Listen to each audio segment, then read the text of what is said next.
This is our obstacle course. Our robot is parked in front of the LaCroix. It's going to turn. Then it'll drive forward, turn again, going towards our ice cream salt box, which it will make another turn, drive, another turn going forward, and a final turn to drive and go behind and park.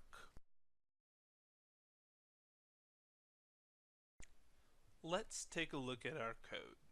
Most of you will have something like this with a when started block and then a bunch of commands as you go down and you program your robot to do your bidding and move around the obstacle course. And this is fine for a good start, but when we get farther down or farther along in our obstacle course, we start to struggle to know where is this turn or where does that drive in regards to where our robot is in the course. And then we get something that looks like this.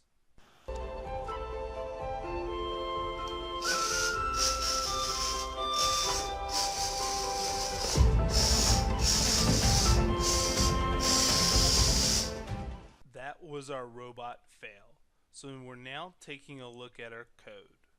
We really want to be doing this as we code, not at the very end, so that we know where we are in our code as our robot executes it. So what we're going to do is we're going to come over and we're going to go to the output.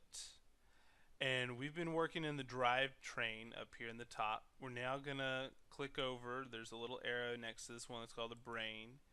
And it's going to drop down. And we're going to grab a print statement. And we're going to grab a clear line statement. Now we're also going to go to the yellow, the control box, and we're going to scroll down to where we can see there's a wait block. We're going to grab a wait block. So now we have all the components that we need to kind of put a pause and let us know where we are within our code. Again, you want to be doing this as you go when you're initially programming instead of coming back at the end. At the very end, you can remove all of these out to make your program run smoother, but we want to be doing it as we go so we can debug. So now what I'm going to do is I'm going to grab part of my program and I'm going to move it off to the side. So the first part, when start, it turns left 90 degrees, then it goes forward 250 millimeters, and then it turns right. So at this point, it should be facing our ice cream salt block or salt box. So I'm going to connect the print here, and I'm going to type, I'm going to do facing ice cream salt box. I'm going to tell the robot to then wait. I'm going to make it 3 seconds.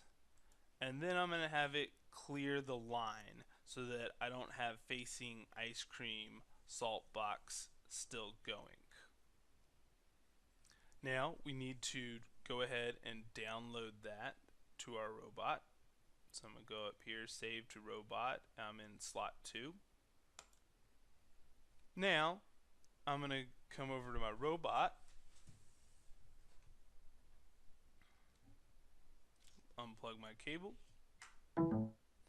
make sure that it's lined up, it's straight, make sure I've got slot 2 selected, and I'm going to press the check mark to run it.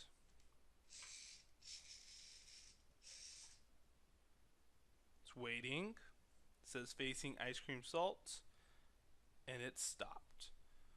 So I'm going to click X again so that you can see. I'm going to press the check box to run it.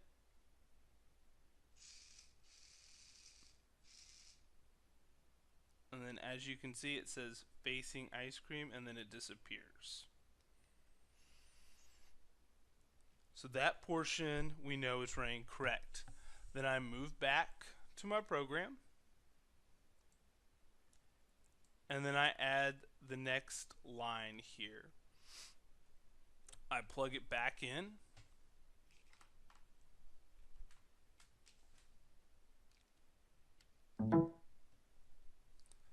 I download, and then I go to make sure that it's lined up.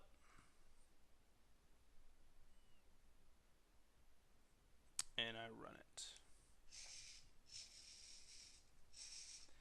Again, it's waiting. Yes, it's facing the ice cream salt box, and it goes forward. Notice how it hit the box. So I go ahead and press stop. So that tells me within my program something right there is not exactly correct. So I can come back here and I can change that. And even as I go, if I change this to maybe 280, oops, and then I add the next part of my program, turn right, again I would want to go up here to my output. I'd want to find a print statement. I would want a clear line statement, and then I would go to my control and I would find a wait so that I could add those in here and I could have those going as I'm going through and coding. Another thing to keep in mind along with your debugging is to make sure that when you set your robot, it is lined up the exact same way every time. So you might want to put some masking tape for a starting line and one going down each side so that you're lining it up in the front and on the side so it's aligned the same way every time. Another thing is on the wheels.